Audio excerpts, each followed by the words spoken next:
Hello student. Today we are going to study next topic is plant water relation. Due to coronavirus we have short educational term. That's why education department has reduced our syllabus for this year. The points which are reduced from syllabus for this year are mentioned in pink color, and the points which are included for this year are mentioned with green color. जे green कलरचे points आहेत ते आपल्याला या वर्षीच्या सिलेबससाठी दिलेले आहेत आणि जे पिंक कलरचे पॉइंट्स आहेत ते पॉइंट्स या वर्षीसाठी कमी केलेले आहेत. पहिला पॉइंट कोणता आहे? 6.1 is properties of water. 6.2 water absorbing organ. 6.3 water available to roots for absorption. हे तीनच पॉइंट आपल्याला या वर्षीच्या सिलेबस मध्ये आहे. बाकी 6.4 absorption of water by roots from soil. 6.5 water potential. 6.6 plasmolysis. 6.7 path of water across the root. 6.8 mechanism of absorption of water. 6.9 translocation of water. 6.10 transport of mineral ions. 6.11 transport of food. 6.12 transpiration. 6.13 structure of stomatal apparatus. हे point या वर्षीसाठी कमी केलेले आहेत. तर हा topic सुरू करण्यापूर्वी आपण काही गोष्टी आठवूया.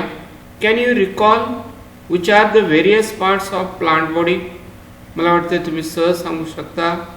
Route, stem, leaves, flowers, these are the parts of plant body. What are the functions of various parts of plant body? लीव्सचं फंक्शन आपल्याला माहिती आहे, फोटोसिंथेसिस. रूट्सचं फंक्शन माहिती आहे, absorption of water and minerals and अँकर प्लांट बॉडी विथ द सबस्ट्रॅटम.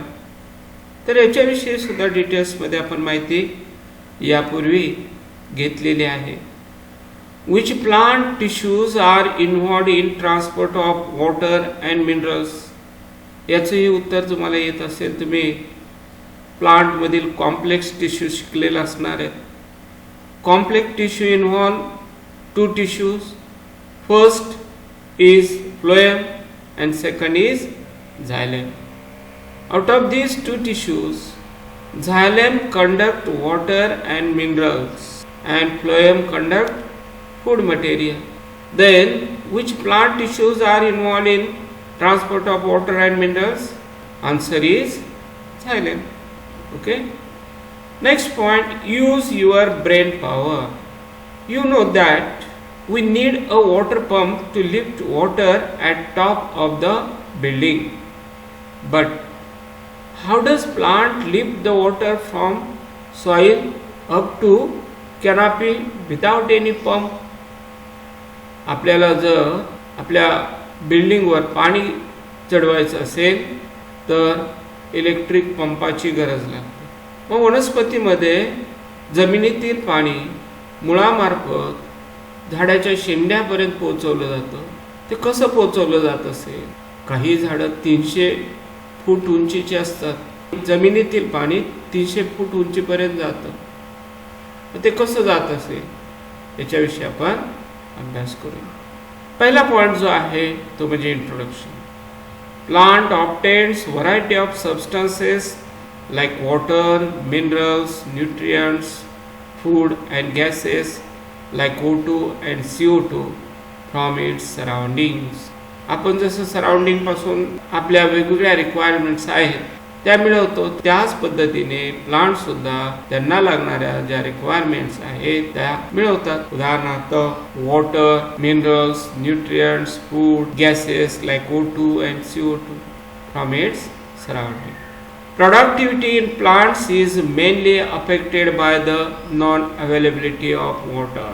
मग वनस्पतीमध्ये जे प्रोडक्टिव्हिटी होते, अन्न तयार केलं जातं, is mainly affected by the non availability of water. झाडांना जर आपण पाणी दिलं नाही तर बघा सुकून जातात झाड, म्हणजे त्या झाडामध्ये प्रोडक्टिव्हिटी काय होते, थांबते. झाडे सुकू नयेत म्हणून आपण झाडांना दररोज पाणी देतो. Water is considered as elixir of life. किती सुंदर उपमा दिली पहा पाण्याला. Water is considered as elixir of life. Elixir म्हणजे अमृत, जीवनाचं अमृत आहे. असं म्हटलं जातं की अमृत पिल्यामुळे मनुष्य अमर राहतो. तर पाणी हे काय आहे, अमृत आहे. आणि या पाण्याचा आपण उपयोग योग्य प्रकारे करणं गरजेचं. Water constitutes about 90 to 95% of most plant cells and tissue. तर वनस्पतीमधील पेशी ज्या आहेत किंवा सेल्स आहेत किंवा टिश्यू आहे, टिश्यू म्हणजे काय, ग्रुप ऑफ सेम सेल्स. मग या सेल्स किंवा टिश्यू मध्ये जवळपास 90 ते 95%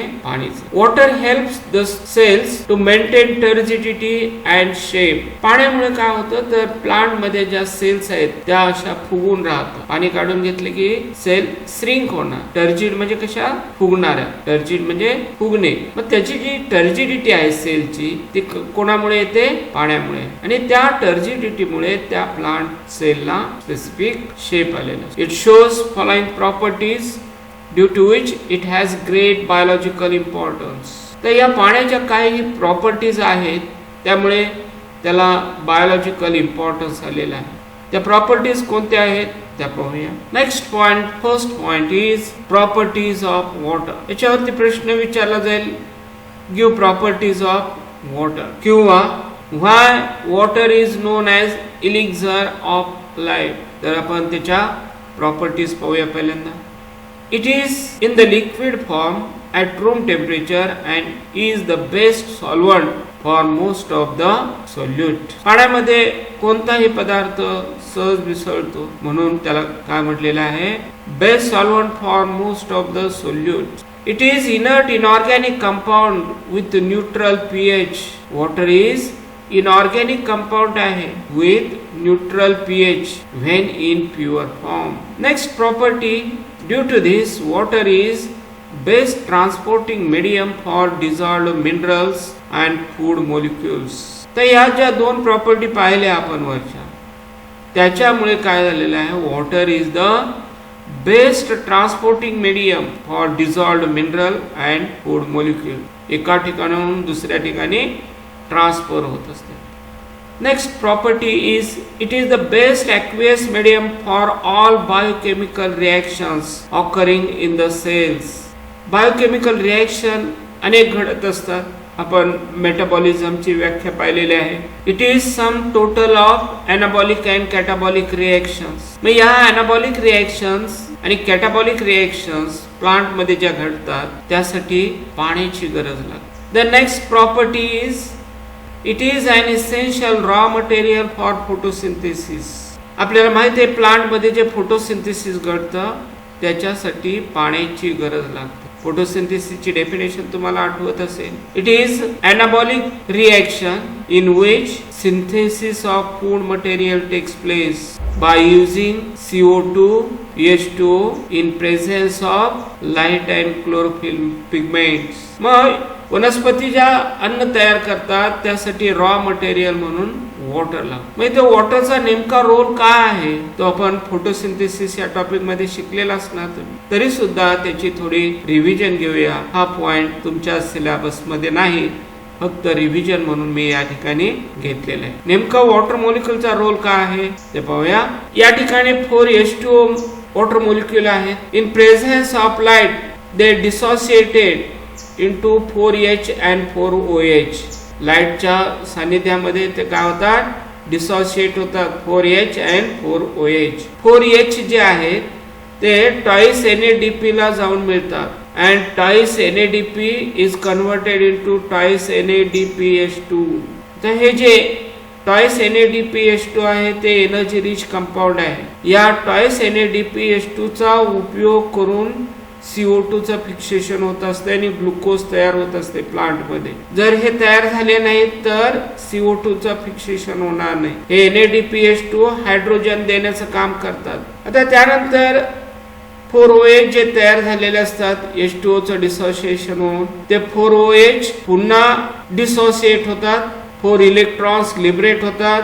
ट्वाइस H2O रिलीज होत आहे आणि O2 लिबरेट होतो. हा जो O2 लिबरेट झालेला आहे तो ऍटमॉस्फिअर मध्ये जातो. तो ऑक्सिजन किंवा O2 आपल्याला रेस्पिरेशन प्रोसेस साठी उपयोगी पडतो. त्याचबरोबर हे जे वॉटर इव्हापरेट होतं त्यामुळे एन्व्हायरमेंट कूल राहतं. आपण एखाद्या झाडाखाली गेलो तर थंड वाटतं.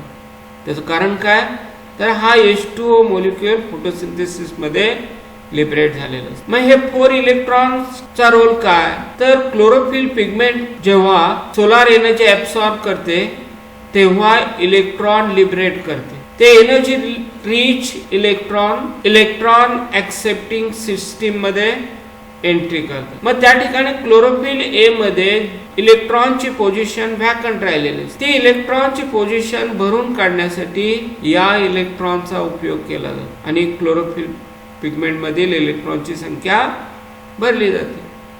अशा प्रकारे वॉटर मॉलिक्यूलचा या ठिकाणी रोल आहे. आता हे एक रिव्हिजन म्हणून घेतलेलं आहे. वॉटरच्या प्रॉपर्टीज मधील नेक्स्ट पॉइंट आपण पाहूया.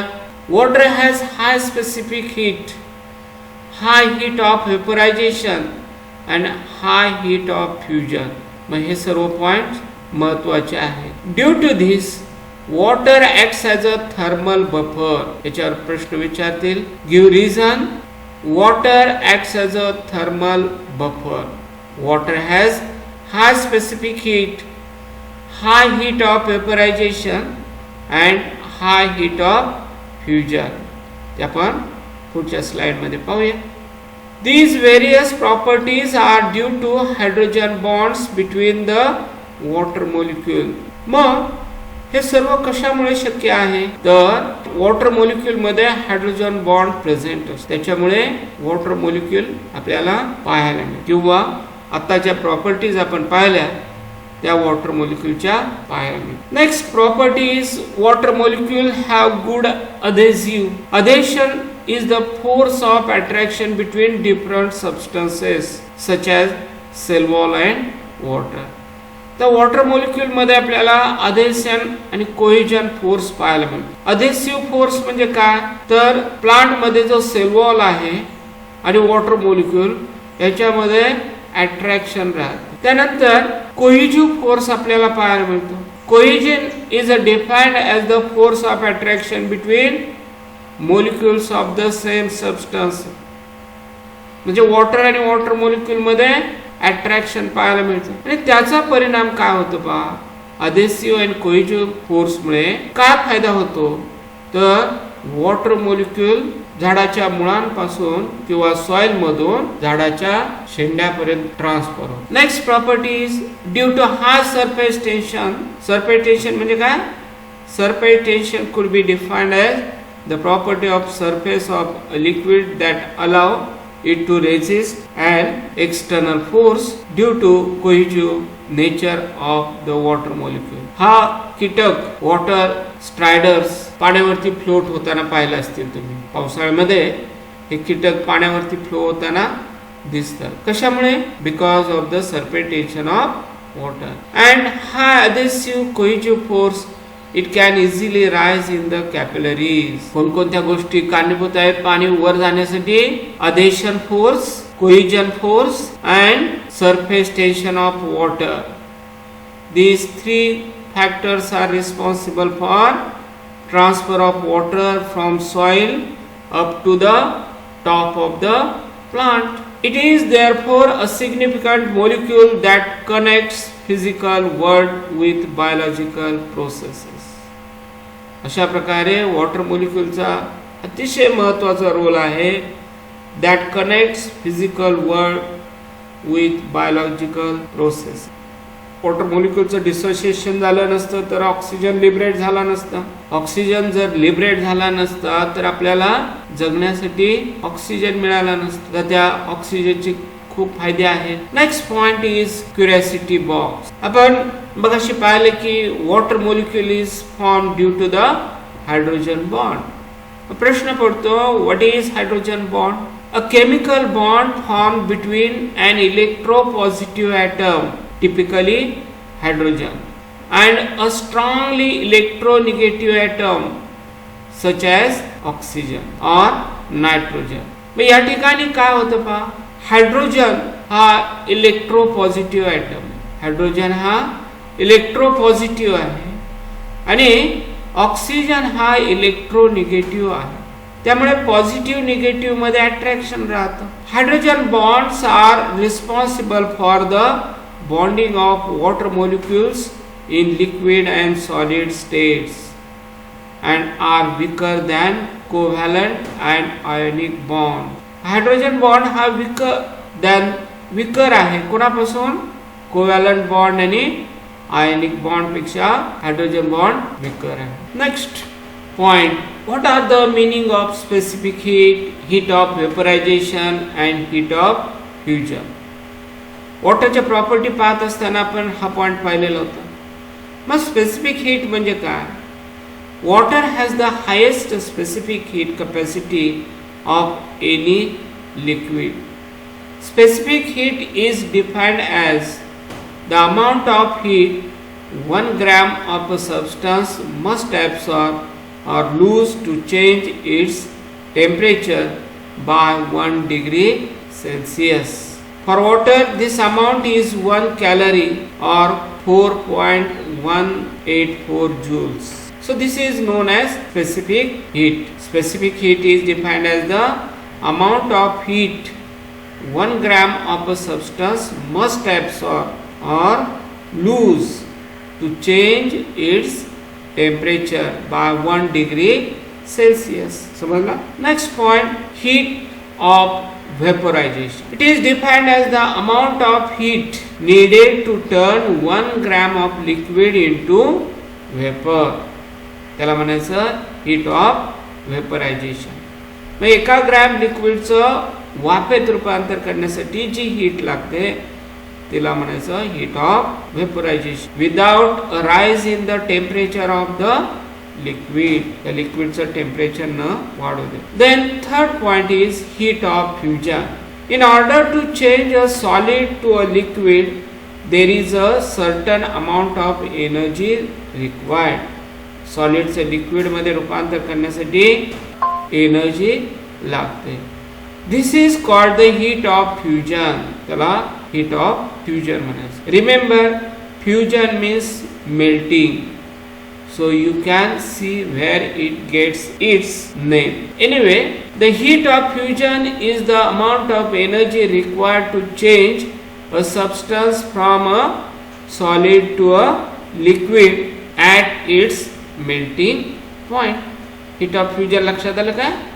सॉलिडचं लिक्विड फॉर्म मध्ये रूपांतर करायचं, त्यालाच आपण काय म्हणतो? मेल्टिंग. आणि त्या पॉइंटला काय म्हणतात? Melting point. केमिस्ट्रीमध्ये शिकलेला असणार तुम्ही. What are the adhesive and cohesive forces? मगाशी आपण डेफिनेशन पाहिलेले आहे, तरी सुद्धा पुन्हा एकदा रिव्हिजन घेऊया. The force of cohesion is defined as the force of attraction between molecules of the same substance. The force of adhesion is defined as the force of attraction between different substances such as glass and water. Next point is water absorbing organ. We will see in the next video. Thank you.